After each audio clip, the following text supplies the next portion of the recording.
Break के बाद एक बार फिर से आप सभी का स्वागत है। सरकार ने नोटबंदी के चलते अर्थव्यवस्था पर आसन्न मंदी के संकट की चिंता को खारिज कर दिया। केंद्र ने इस संबंध में चालू वित्त वर्ष के पहले 9 महीने खासकर नवंबर और दिसंबर में प्रत्यक्ष और परोक्ष करों में वृद्धि के आंकड़े पेश कर अर्थव्यवस्था के मैन्युफैक्चरिंग क्षेत्र पर नोटबंदी के प्रतिकूल असर की संभावना से इनकार किया है। वित्त मंत्री अरुण जेटली ने सोमवार को कहा कि चालू वित्त वर्ष के दिसंबर महीने में उत्पाद शुल्क में उछाल से परोक्ष करों में 14.2% वृद्धि हुई है, जो मैन्युफैक्चरिंग की बेहतर स्थिति को दर्शाता है। वहीं जब पिछले हफ्ते ही केंद्रीय सांख्यिकीय कार्यालय CSO ने वित्त वर्ष 2016-17 के लिए राष्ट्रीय आय के पूर्व अनुमान जारी करते हुए GDP की वृद्धि दर पिछले साल के 7.6% से घटाकर 7.1% रहने तथा मैन्युफैक्चरिंग क्षेत्र की वृद्धि दर पिछले साल की 9.3% से गिराकर 7.4% पर आने का अनुमान व्यक्त किया है। हालांकि इसमें नोटबंदी के बाद के आंकड़े शुमार नहीं हैं। छत्तीसगढ़ से 3 दिवसीय प्रवास पर राजधानी आए योग गुरु बाबा रामदेव ने कहा कि कोई भी नेता या दल अच्छे दिन नहीं ला सकता। अच्छे दिन के लिए सरकारों को ईमानदारी से काम करना चाहिए। बाबा ने सोमवार को पत्रकारों से चर्चा में कहा कि प्रधानमंत्री नरेंद्र मोदी की नीयत अच्छी है और वे वोट बैंक नहीं देश बनाने का काम कर रहे हैं, लेकिन जनता सभी काम राजनीतिक पार्टियों से कराना चाहती है। यह सोच सही नहीं है। अच्छे दिन के लिए सरकार और समाज को साथ मिलकर काम करना होगा।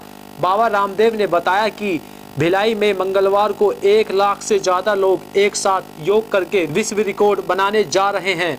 योग को राजनीतिक पहचान नहीं मिली थी, लेकिन नरेंद्र मोदी के नेतृत्व में राजनीतिक सम्मान मिला है। रामदेव ने कहा कि वे भोग के ग्लैमर की जगह योग का ग्लैमर बिखेरने के लिए यहां पहुंचे हैं। काले धन के मुद्दे पर उन्होंने कहा कि देश की आंतरिक व्यवस्था में 80 से 85% काला धन था।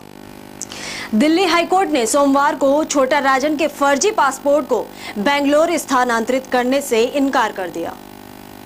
जस्टिस मुक्ता गुप्ता ने कहा कि किसी भारतीय ने देश या विदेश में अपराध किया हो तो दोनों जगह ट्रायल चल सकता है।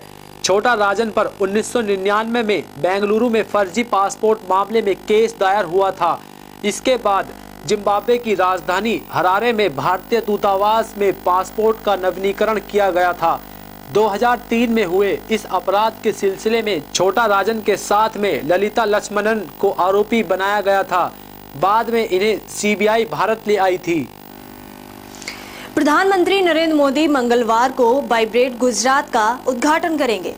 उद्घाटन करने से पहले योग किए बिना प्रधानमंत्री अपनी मां से मिलने अपने घर पहुंच गए और ये जानकारी उन्होंने खुद ट्विटर के जरिए दी।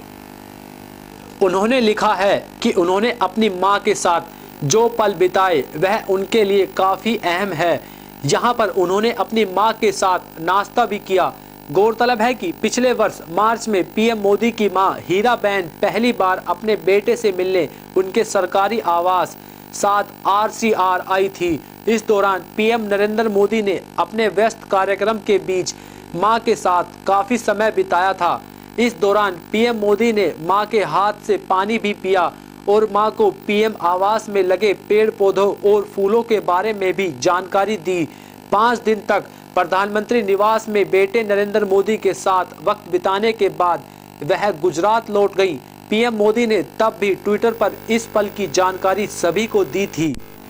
अलीगढ़ क्वारसी बाईपास पर मरीज को ले जाते वक्त एक इनोवा कार ने एम्बुलेंस को जबरदस्त टक्कर मारी। अलीगढ़ कुआरसी बाईपास पर गंभीर मरीज को ले जाते वक्त एक इनोवा कार ने एक एम्बुलेंस में जबरदस्त टक्कर मारी। पब्लिक की सूचना पर यूपी पुलिस पहुंचने पर एक इनोवा चालक को पुलिस ने हिरासत में ले लिया।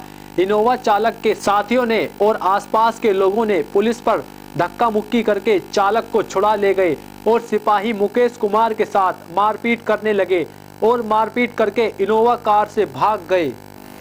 तो फिलहाल के लिए खास खबर में बस इतना ही और तमाम बाकी खबरों के लिए देखते रहिए समाचार टाइम।